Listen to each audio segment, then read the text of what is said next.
Good evening and welcome to the Coon Rapids City Council meeting for Tuesday, June 17th, 2025.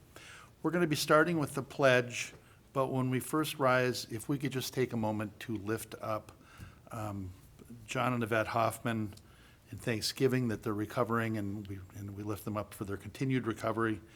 And we just lift up the Hortman family at this time of extreme loss. So we'll start with a moment of silence, and then we'll do the Pledge of Allegiance.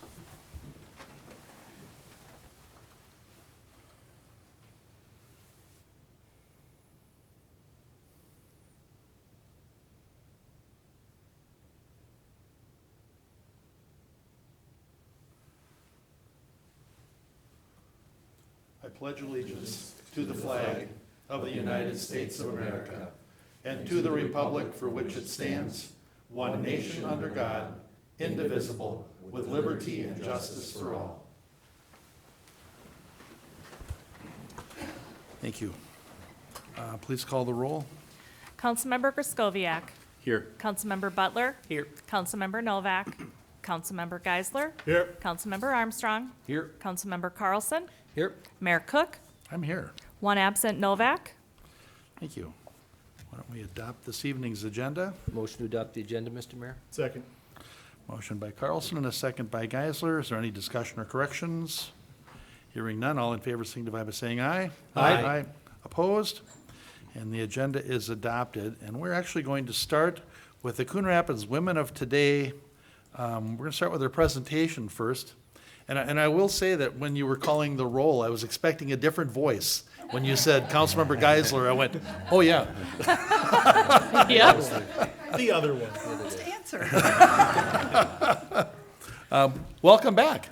Thank you very much. And I was saying I changed jobs and I've now joined this wonderful organization, and we're going to share a little bit about us today pretty quickly, and then you'll get to meet us all and we'll get our proclamation. Perfect. So who are we? We're a big group. Right now we had a good growth. So we're at 27 members right now, all different members of the community. What we do is we volunteer. We volunteer at times for charities and seminars. We do anything that we can to support our community, but we want to better ourselves and have fun at the same point in time. So I was going to share a little bit of the kinds of things that we do. We've supported ACBC food packing. We've done our parties. We did the chili challenge. We've done karaoke nights. We did a friendship cleanup. We helped pack period kits. We made tie blankets that went to the CRHS needs closet. We did some outings at the conservatory. We helped with, Alexandra House. We support wildlife rehabilitation. We had our police officers come and we got to meet Gizmo. We have a park in the city that we've adopted, and so we did our cleanup day. We worked on the Hot Chocolate 5K.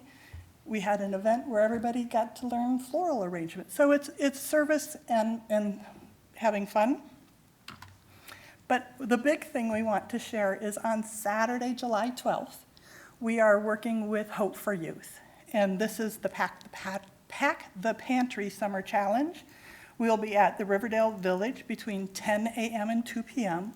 So it's the parking lot that's kind of right by Vitamin Shop, kind of behind the old JCPenney, in front of Buffalo Wild Wings. So right there on Main Street, and want to be collecting food and hygiene items. And so if you go to anything for Hope for Youth, or if you look at our Facebook post, you'll be able to see, and we'd love to see people come and help us support and collect all of these donations.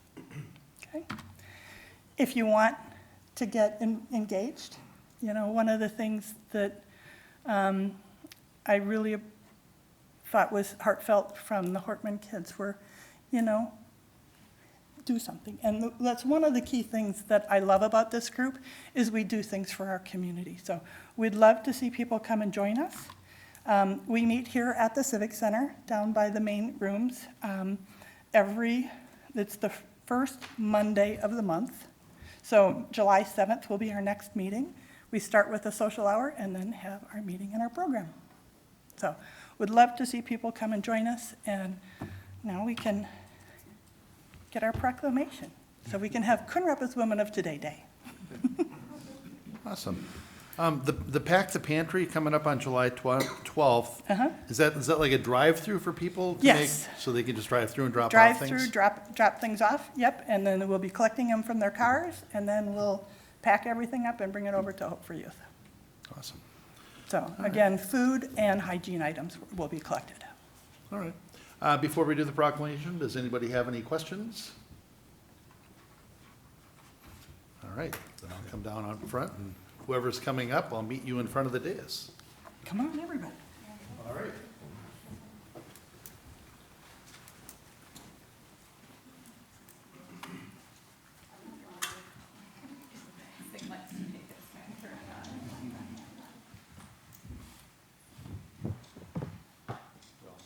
I'll back up a little bit if we get a little more, there we go.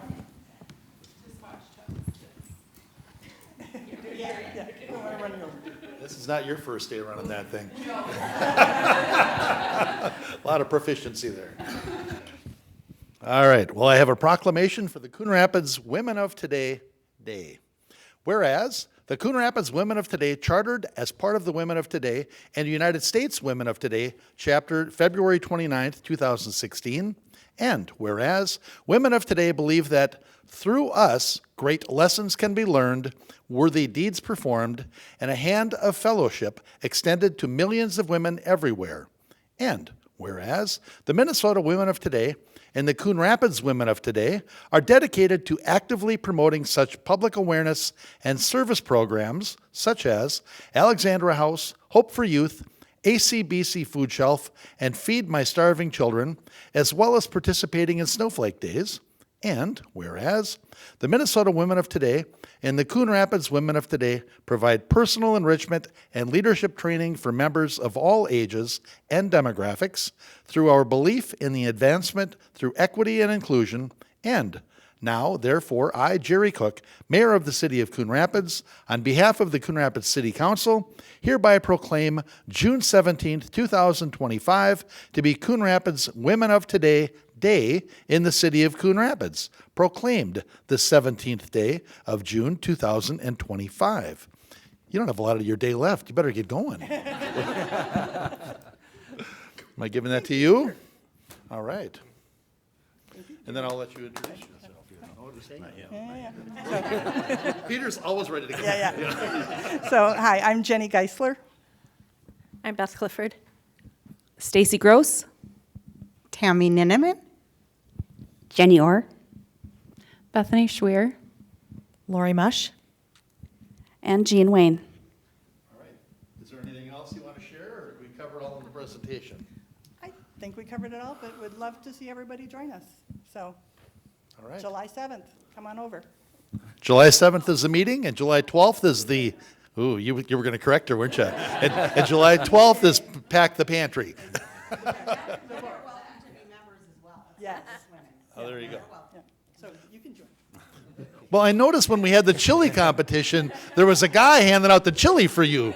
And I thought, well, okay. Your husband, all right. All right, well, thank you very much then. Thank you. Thank you.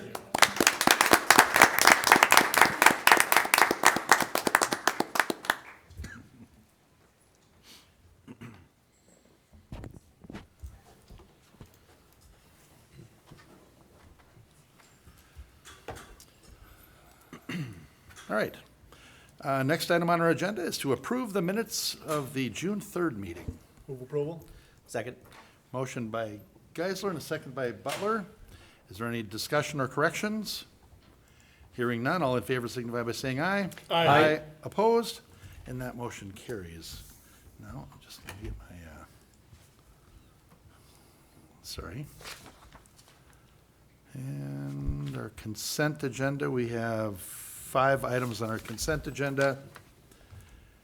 And the first one is accept a right of entry agreement with the University Avenue Rental Townhomes LLC. The right of entry agreement will allow the city to enter onto the property for the purpose of maintaining the water main system, including hydrant flushing and exercising of the gate valves. Such an agreement is standard for a new multifamily residential development. So we're looking to accept the attached right of entry agreement with University Avenue Rental Townhomes LLC for the University Avenue Rental Townhomes development. Next item on the consent agenda is to adopt Resolution 25-77, declaring participation with the Council on Local Results and Innovations State Performance Measurement Program. Cities that choose to participate in the program in 2025 are eligible for a reimbursement of 14 cents per capita from the state, or approximately $8,900 for Coon Rapids. And the city has developed the materials necessary to participate in the program. And if the city's participation is approved by council, staff will submit the data for the measures and the attached resolution to the Office of the State Auditor, and the city will also report the data on the city website in order to comply with an additional program requirement. So we're looking to adopt Resolution 25-77, declaring the city's participation with the Council on Local Results and Innovations Performance Measures Program for 2025. The next item on our consent agenda, which is actually item 5, is to approve the waiver of certain fees for the 4th of July celebration. Coon Rapids Firecracker Races, Coon Rapids Fire Relief Association, and the Coon Rapids North Star Lions have requested waiver of the Carnival Fireworks Display, 4th of July Parade, and 5K run and walk fees for the annual 4th of July celebration. Historically, these fees have been waived for this community event. While the clerk's office has the authority to issue the licenses, any fee adjustments must be approved by the council. So we're looking to approve the waiver of the Carnival Fireworks Display, 4th of July Parade, and 5K Run Walk license fees for the 2025 4th of July celebration. Fourth item on our consent agenda is to receive the schedule of electronic payments. The staff has prepared the attached list of electronic payments processed since the last council meeting. So we're looking to receive the schedule of electronic payments from May 29th, 2025 to June 11th, 2025. And then the fifth and final item on our consent agenda is to adopt Resolution 25-79, calling for a public hearing to vacate the drainage and utility easements 10701 Butternut Street. On May 6, 2025, the council approved the final plat to create a 34-unit rental townhome project. In order to construct the townhomes, the applicant is requesting the city vacate the entirety of the drainage and utility easements on the site. New drainage and utilities easements will be dedicated on the University Avenue Townhomes plat. The staff requests the council adopt a resolution to begin the process of vacating the drainage and utility easements, and a vacation petition may be initiated by the city council upon adoption of a resolution by a 4/5 majority. Resolution 25-79 calls for a public hearing on July 5th, 2025 for council to even consider the vacation. So we're looking to adopt Resolution 25-79, which calls for a public hearing on July 15th, 2025 for a vacation of drainage and utility easements. And that is our consent agenda. Mr. Mayor, Councilmember Butler. I move we adopt the consent agenda as listed. Second. Motion by Butler and a second by Geisler. Is there any discussion or questions on the consent agenda? Hearing none, all in favor signify by saying aye. Aye. Opposed?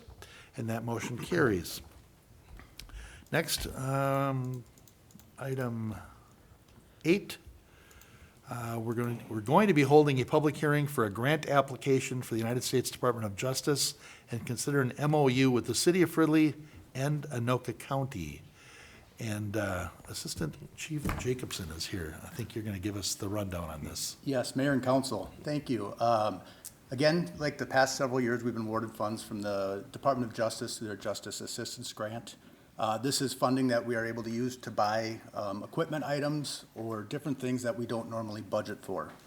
This grant was actually awarded to us at the end of last year, and it's awarded by county. There's 2 agencies in Anoka County who received funding this year, Coon Rapids and Fridley. Fridley has declined the money in the past. However, this year we worked with Fridley to write the grant, so we are both agencies are actually getting a portion of the grant funding. Coon Rapids is, our police department's getting $12,901, and the city of Fridley is getting $11,370 for a total of $24,271 is the total grant. Coon Rapids, we are acting as the fiscal agent for this grant. We will be using our portion of the funding to replace all of the preliminary breath tests, the little roadside testing devices in all of the squad cars. Some of our current ones are more than 20 years old. They're starting to fall into disrepair. They're needing costly repairs, so we're going to use that money to replace all of those units with a newer model. So hopefully we don't have to send as many in for repairs. Fridley is going to use the money to support their tactical medic program, sending people to training and then buying some startup equipment and supplies. As a requirement of this grant, we are required to hold a public hearing on what we intend to use the money for. And then it requires the MOU with Anoka County and the city of Fridley, even though Anoka County is not being awarded any of the funds.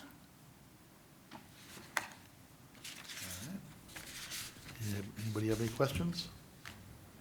Mr. Mayor? Councilmember Griscoviac? I just have a question for Deputy Chief Jacobson. I remember last year when this came up, it was Coon Rapids and Fridley, and we split about the same amount. Do you know why some years it's split and others it's not? For example, why didn't Fridley go last year, but now they're part of it this year? How does that work? So Fridley has never been a part of it. We've always kind of taken Fridley's money. That's what we have. Let's see, how can I put this delicately? Well, it's true. They had never applied for it in the past. This year they happened to apply for it, and we applied for it as well. In speaking with our grant manager, we learned that only one entity has to apply for it and kind of be the grant manager. And because we have experience with it and they did not, we agreed to be the fiscal agent and kind of the grant manager this year. I'm hoping next year that they will take it on if the funding is still there. And we'll alternate years, would be my hope.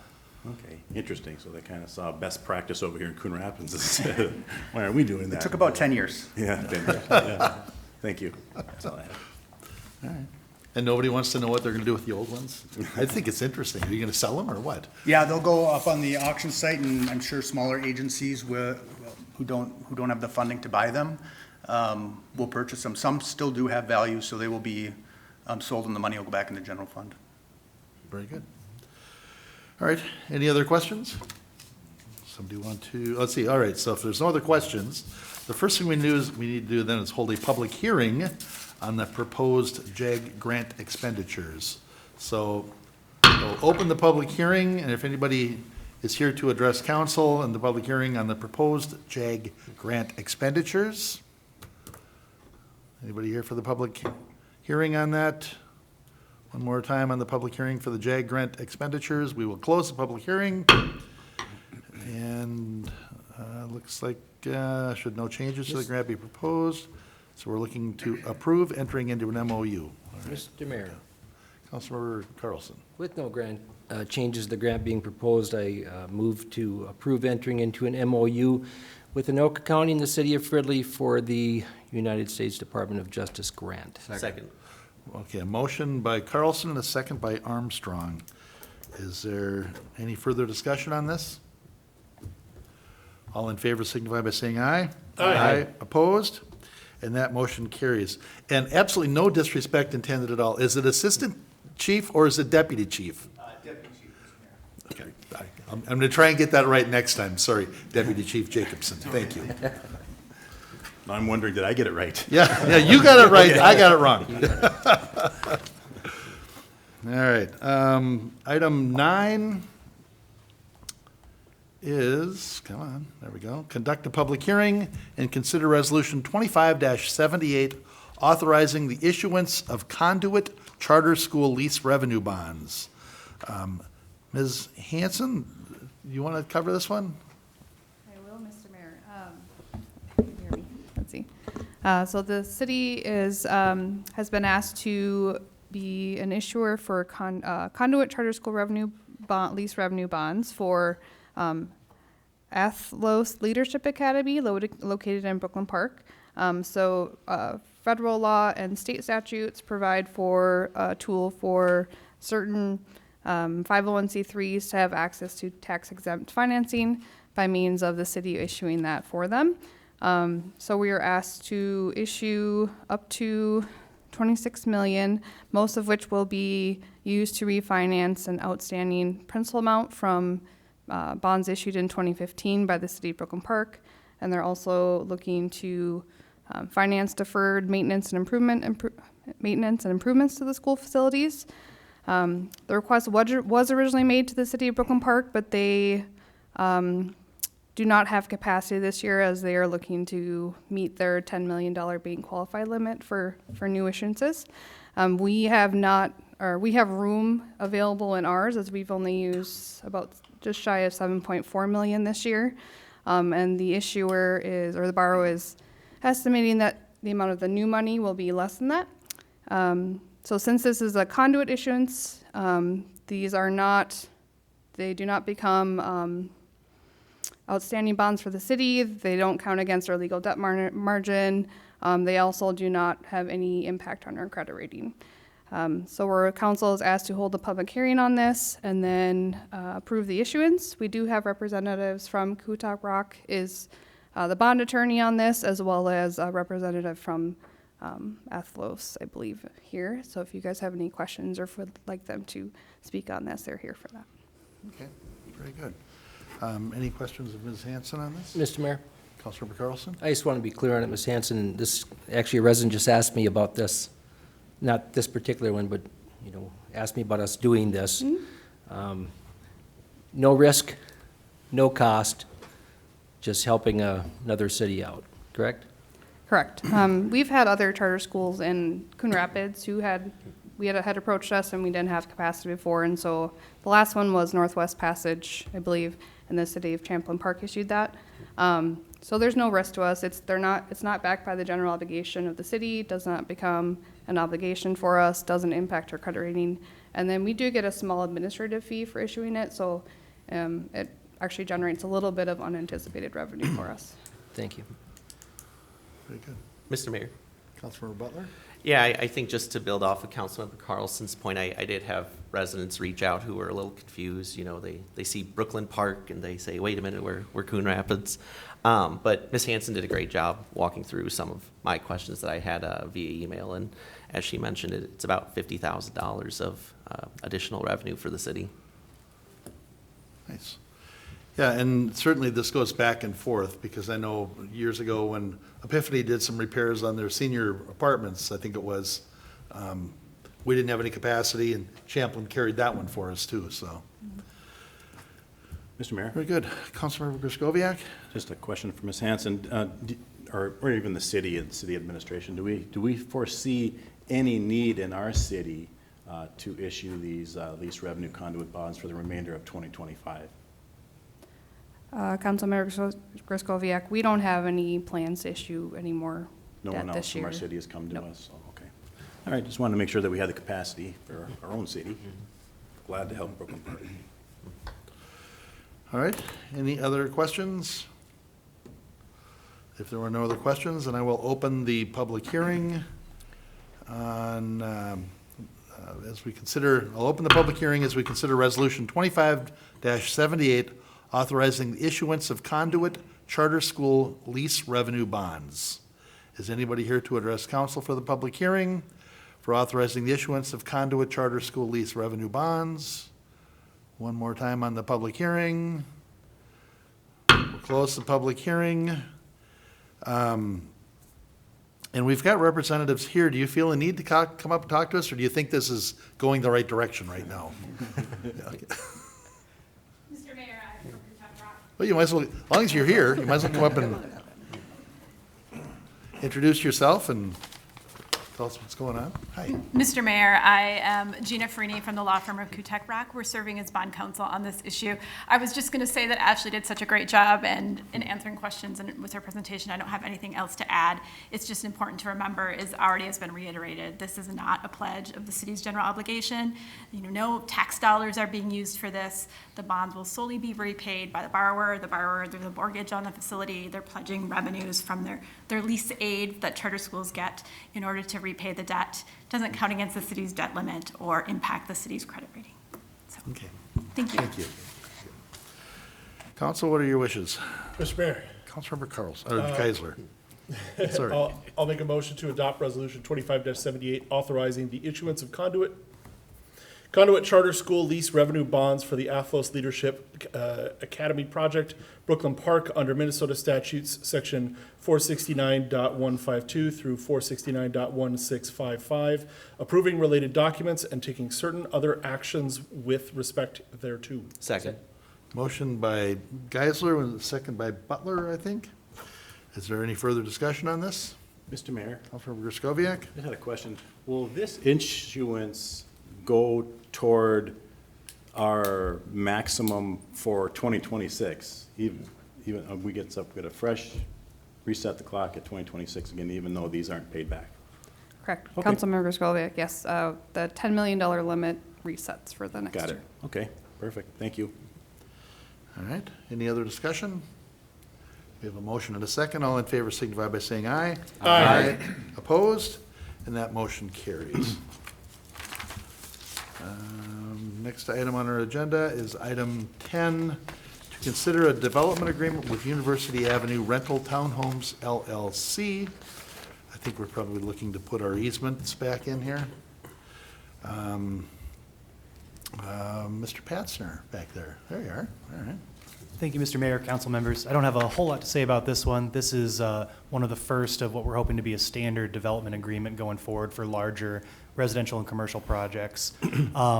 Really what we're doing is just establishing the site improvements that the developer will need to put into the site, lighting, sidewalks, utilities, everything like that, and then establishing the requirement for a bond and letter of credit to ensure that if for whatever reason the project stops in the middle and the developer is unable to complete the project, that the city can use those funds to complete the project and sort of protect ourselves in that way. So this is just likely to be the standard boilerplate language for most of these types of developments going forward. Mr. Patzner, when do we put the utility, the easements back in again? So the easements will be put back on the property when the plat is recorded, and that'll be at the same time as the resolution for the easement vacation is recorded. So within minutes after the old easements are officially vacated, the new easements will be established. Okay, very good. All right, anybody have any questions of Mr. Patzner on this? Mr. Mayor. Councilmember Griscoviac. I see that this does include development agreements for the sidewalk. One of my concerns with this was that sidewalk is going to get narrow because of the turn lane there. Is that sidewalk, are we allowing, is it going to be a standard width sidewalk when it's done?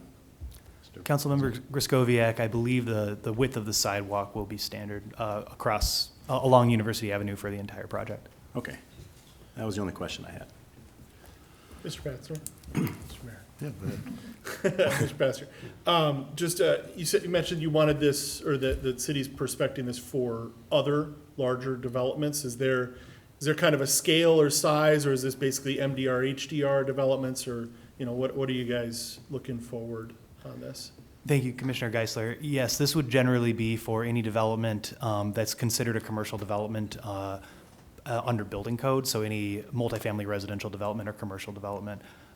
There are probably some examples of commercial developments or commercial projects that are small enough that engineering and public works staff might choose not to require a development agreement, but generally any major commercial or multifamily residential project.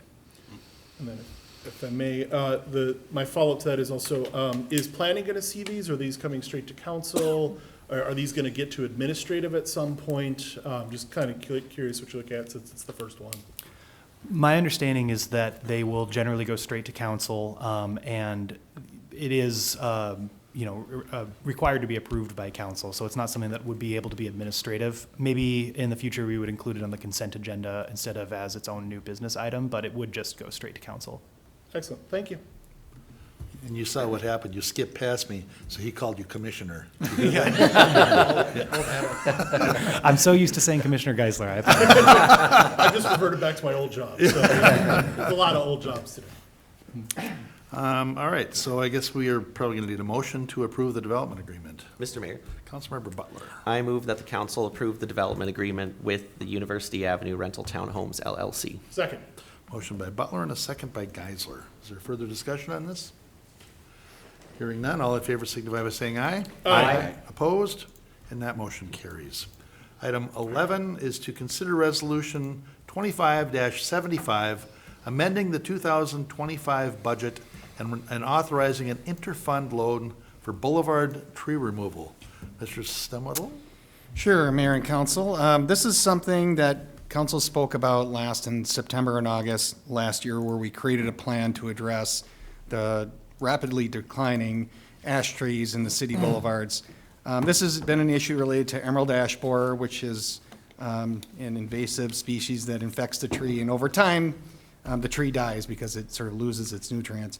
This has been emerging in Minnesota for some years, and we have been addressing the problem through a special levy each year to remove and treat trees throughout the city.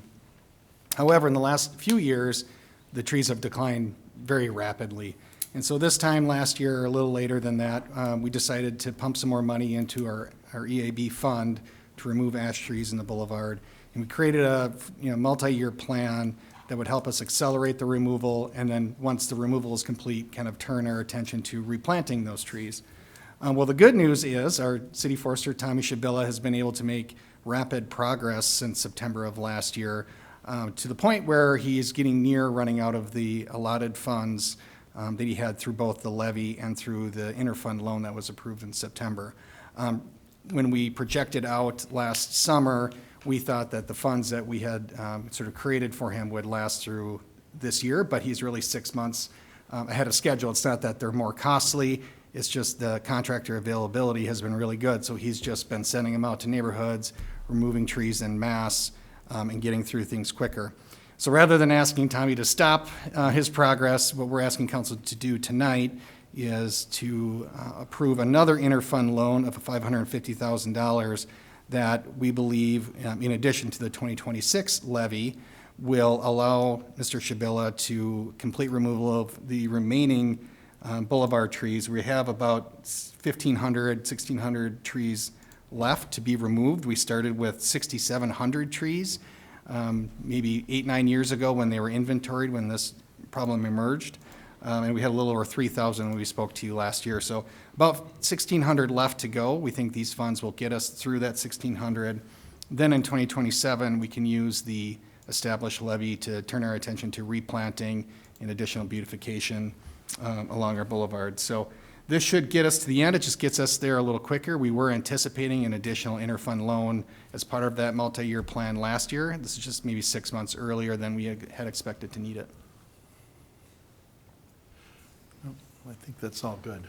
Yeah. Everybody- Mayor and Council, if I may, actually, something that will probably come up on the next council meeting or maybe a subsequent one is we were notified this week that we're going to receive a grant from the state or Met Council, I forget which right now, I apologize, for replanting trees that were removed due to emerald ash borer. It's a $70,000 grant.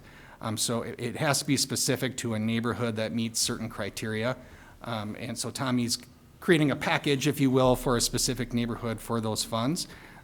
So the good news for that neighborhood will be they'll see some replanting prior to some of the other areas that have had their trees removed already. But it'll just help us in the long run get those addressed now rather than 2 or 3 years from now. Excellent. Yep. Mr. Mayor. Councilmember Carlson? Mr. Stemwedel? How are we doing on replanting? It's, Do we have Councilmember trees to Carlson. replant? Yes. Mayor and Councilmember Carlson, the funds that we have allotted for EAB-related activities the last couple of years have predominantly gone towards removal because the trees are falling apart so quickly. If you're familiar with ash trees, once they become infected with EAB, they become very brittle and branches just start falling down if you get a wind or a rain. So frankly, they're dangerous. So we have put a vast majority of our funds toward removal. There is some funding available for replanting and treating trees. There are a number of trees, 886 trees that we're currently treating for EAB that are healthy right now, and as long as we treat them every so often, can remain healthy for quite a while. So it's not only removal, but 90% of the funds right now through 2026 will go toward removal, and then we can basically dedicate everything to either treatment or replanting, and so we should be able to catch up pretty quick. Okay. Other questions? Mr. Mayor, Councilmember Griscoviac? you actually kind of read my mind there. I was wondering if there's any other communities, either in the state or even federally, that are getting federal or state dollars to handle this deal because it is so large. So it's nice that we're getting a little bit coming on there. And I totally wholeheartedly support this. I mean, I think we all hear from our residents. These are just really eyesores all over the city. And, you know, during our meeting here a couple weeks ago, I mentioned how we want to just keep the city looking good. So I think this will help us clean that up.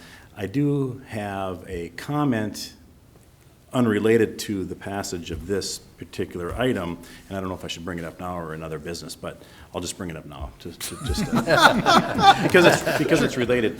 And I had a resident ask me about it, and I thought it makes sense. And I was just wondering, could we use, that Homes for Generation program, that low-interest loans for private owners if they wanted to remove their own tree, because that's really expensive. And some neighbors are saying, my neighbor's got that big ugly tree and it's dropping in their yard and I can't afford to take it out. You know, we've got that, I guess it's the city's HRA 69,000 housing fund, the old mortgage assistance fund that we're doing those. Would it be possible to finance low interest rate loans to people that just can't afford to get that tree out of there? Something to think about. I know it's completely unrelated to this passage, so that's. Couldn't they use the, what's the Center for something? Who does our?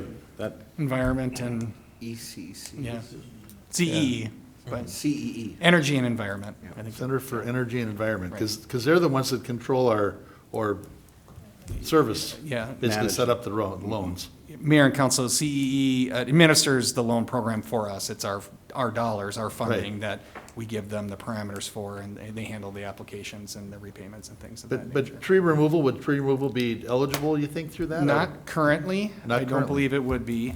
We've explored this on the surface level in recent year or two. Councilmember Carlson has mentioned this before. It's something, if council has interest, we'd probably have to dive into and really see what level of impact we could have, because whatever number we could probably sustain within that fund, it might be difficult to know how far that would go.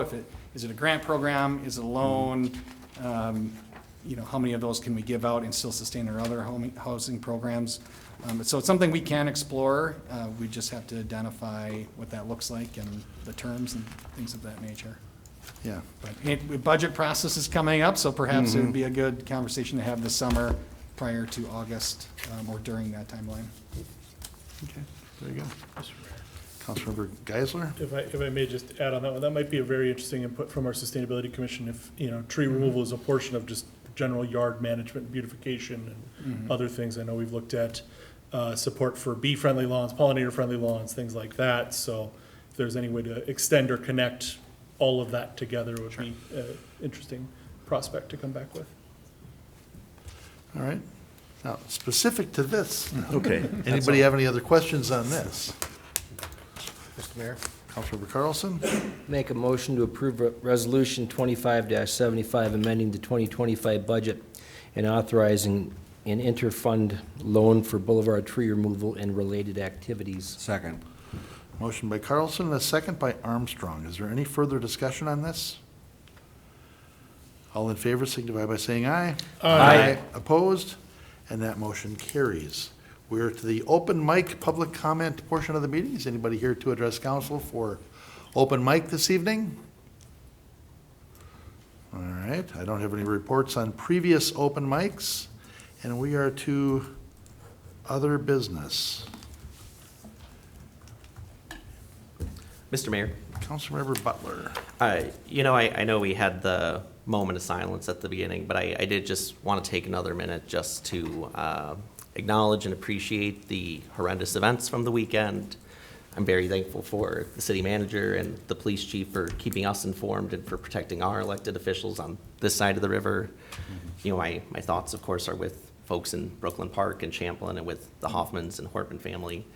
And then the last thing I was going to say is, for folks interested, there is going to be a vigil tomorrow night in downtown St. Paul at the Capitol for both the Hortmans and the Hoffmans.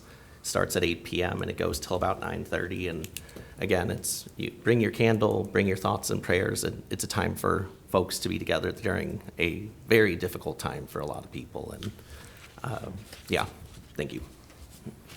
Absolutely.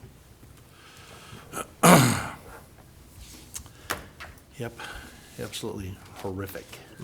You know, because these are not just our legislatures, these are our friends. We know these folks. We've served with them for 12 years, and some of us, and yeah, shocking.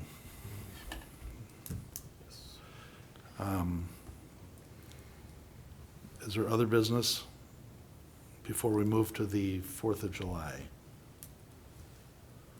It's a tough segue. Yeah. It's Yeah. an impossible segue. Yeah. But we do have our 4th of July, because this is our last meeting, right?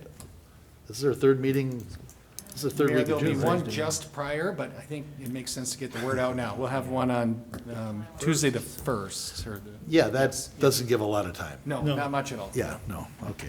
I thought I had a handle on the dates here.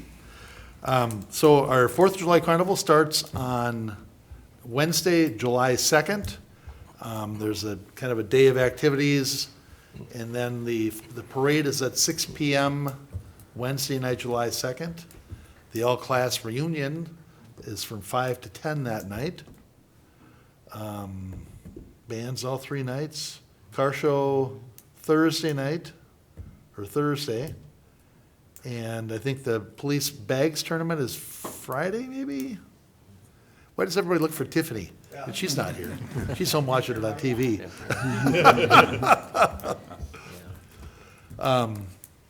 Yeah, but there's lots going on. And then, of course, culminating with the 4th of July fireworks from the roof of Fire Station 3 on Friday night, July 4th. Did we say firefighter bingo? Firefighter bingo goes all 3 days. Yep. Is anyone running the 5K with me? I'm not running. I'm not running. I'll see you I there, will be though. walking. Or the kids' sparkler dash, maybe? You know. I'd have to set my coffee down, so I'm not going to do that. All right. Mr. Mayor, Councilmember Butler. I realized too, I forgot to mention, there is summer in the city next week. Yes. So there will be summer in the city next Tuesday, June 24th, from 6:30 to 8 p.m., and it'll be at Lions Coon Creek Park. That'll be a big one. Or that should be a big one. Lions Coon Creek Park, yeah. Our last week at Thorpe Park, boy, that was a beautiful night. The weather couldn't have been better. Good turnout. Good turnout. Ran out of ice cream, so we're getting a lot more ice cream for Lions Coon Creek Park. Did you get ice cream, Chris? You're chuckling over here. I'm chuckling because Chief Piper works his tail off to get rid of all that ice cream every time, so. And then just about the time he gets it all given away, then people come flocking up and say, where's the ice cream? Yep, Yeah. yep. All right. Farmers markets, Wednesdays, June 18th through October 8th, 3 to 6 p.m. June 18th, tomorrow, is the market kickoff. And 16th is Kids Day. August 20th is Senior Day. And September 24th is Customer Appreciation Day. Otherwise, it is every Wednesday from 3 to 6, except for probably July 2nd. I don't know if they'll do one the same over the carnival. I'm not sure. But, Mr. Mayor, Councilmember Brown, I'm sorry. just a quick flashback. I don't know what it was, but when you said other business this time around, I was expecting to hear former council member Geisler start going down the list of everything that was on. Yeah, She was good about having that all covered. her replacement hasn't picked that up. I'm still in my probationary period, you know. All right, any other business to come before council this evening? Motion to adjourn? Second. Motion by Carlson, second by Butler to adjourn. All in favor signify by saying aye. Aye. Aye. We're adjourned.